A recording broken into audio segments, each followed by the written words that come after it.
ದರ್ಶನ್ ಅಭಿಮಾನಿಗಳೇ, ನೀವು ಈ ಸುದ್ದಿ ನೋಡಲೇಬೇಕು. ಪರಪ್ಪನ ಅಗ್ರಹಾರ ಜೈಲಿನಲ್ಲಿ ಆಗ್ತಿದೆಯಂತೆ ಡೆವಿಲ್ ದರ್ಶನ.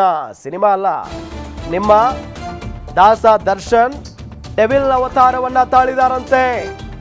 ಅವರ ಆಪ್ತರ ಮೇಲೇನೆ ಹಲ್ಲೆ ಮಾಡಿದಾರಂತೆ. ಜೈಲಿನಲ್ಲಿ ಮತ್ತೆ ಹಳೆ ಚಾಳಿಯನ್ನ ಮುಂದುವರಿಸಿದ್ದಾರೆ ದರ್ಶನ್ ಅವರು. ಜೈಲ್ ರೂಲ್ಸ್ಗೆ ಸ್ಥಿಮಿತವನ್ನೇ ಕಳ್ಕೊಂಡಿದ್ದಾರಂತೆ ನಟ ದರ್ಶನ್. ಚಿತ್ರದುರ್ಗದ ರೇಣುಕಾ ಸ್ವಾಮಿ ಕೊಲೆ ಪ್ರಕರಣದ ಪ್ರಮುಖ ಆರೋಪಿ ದರ್ಶನ್. ಚಿತ್ರಹಿಂಸೆಗೆ ದರ್ಶನ್ ಕೊಡ್ತಾ ಇರುವಂತಹ ಚಿತ್ರಹಿಂಸೆಗೆ ಸಹ ಕೈದಿಗಳು ವಿಲವಿಲ ಒದ್ದಾಡ್ತಾ ಇದ್ದಾರೆ.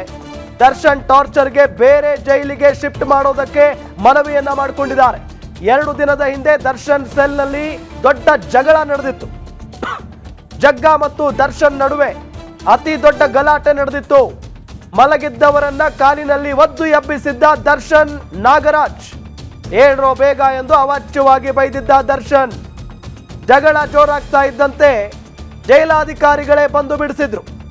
ಇದರಿಂದ ಬೇರೆ ಜೈಲಿಗೆ ವರ್ಗಾವಣೆ ಕೋರಿದ್ದ ಅನುಕುಮಾರ್ ಮತ್ತು ಜಗದೀಶ್. ವರ್ಗಾವಣೆ ಕೋರಿ ಆರೋಪಿಗಳು ಸಲ್ಲಿಸಿದ್ದ ಅರ್ಜಿ ವಜಾ ಹಿನ್ನೆಲೆ ಮತ್ತಷ್ಟು ಚಿತ್ರಹಿಂಸೆಗೆ ಅನುಕುಮಾರ್ ಮತ್ತು ಜಗದೀಶ್ ಒಳಗಾಗ್ತಾ ಇದ್ದಾರೆ. ಆರೋಪಿ ನಾಗರಾಜ್ನ ಬಿಟ್ಟು ಉಳಿದ ಆರೋಪಿಗಳಿಗೆ ದರ್ಶನ್ ಹಿಂಸೆಯನ್ನ ಕೊಡಿಸ್ತಾ ಇದ್ದಾರೆ ಅನ್ನೋದು ಗೊತ್ತಾಗ್ತಾ ಇರುವಂತಹ ಸಂಗತಿ ನೋಡಿ. ಇದೆಲ್ಲ ಬೇಕಾಗಿತ್ತಾ ಈ ಸಂದರ್ಭದಲ್ಲಿ? ಒಂದು ಕಡೆ ದರ್ಶನ್ ಅಭಿನಯದ ಸಿನಿಮಾ ಡೆವಿಲ್ ರಿಲೀಸ್ಗೆ ಸಜ್ಜಾಗಿದೆ. ಇದೆಲ್ಲದರ ನಡುವೆ ಹೊರಗಡೆ ಬರ್ತಾರೋ ಇಲ್ವೋ ಈ ಕೊಲೆ ಪ್ರಕರಣಕ್ಕೆ ಸಂಬಂಧಪಟ್ಟಂತೆ ಅನ್ನೋ ಸಂಕಷ್ಟದಲ್ಲಿದ್ದಾರೆ. ಒಂದು ಬಾರಿ ಹೊರಗಡೆ ಬಂದು ಮತ್ತು ಒಳಗಡೆ ಹೋಗಿದ್ದಾರೆ. ಹೆಂಗಿರಬೇಕು ಜೈಲಿನಲ್ಲಿ ಇರಬಹುದು, ಮಾನಸಿಕ ಸ್ಥಿಮಿತ ಕಳ್ಕೊಂಡಿರ್ಬೋದು, ಫ್ರಸ್ಟ್ರೇಷನ್ ಆಗಿರ್ಬೋದು, ಇದೆಲ್ಲ ಸಾಮಾನ್ಯ. ಬಟ್ ಒಬ್ಬ ದೊಡ್ಡ ನಟ ಎಲ್ಲವನ್ನು ಯೋಚನೆ ಮಾಡಬೇಕಾಗುತ್ತೆ. ಸ್ವಲ್ಪ ತಪ್ಪಾದರೂ ಮತ್ತೆ ಕೇಸ್ನ ಮೇಲೆ ಹೊಡೆತ ಬೀಳುವಂಥ ಸಾಧ್ಯತೆ ಇರುತ್ತೆ. ಅವರ ಜೊತೆಗಿದ್ದವರನ್ನೇ, ಆ ಕೇಸ್ನಲ್ಲಿ ಇದ್ದವರನ್ನೇ ಹೊಡೆದಿದ್ದಾರೆ ಅಂತ ಅಂದರೆ ನಿಜಕ್ಕೂ ಆಶ್ಚರ್ಯ ಇದು.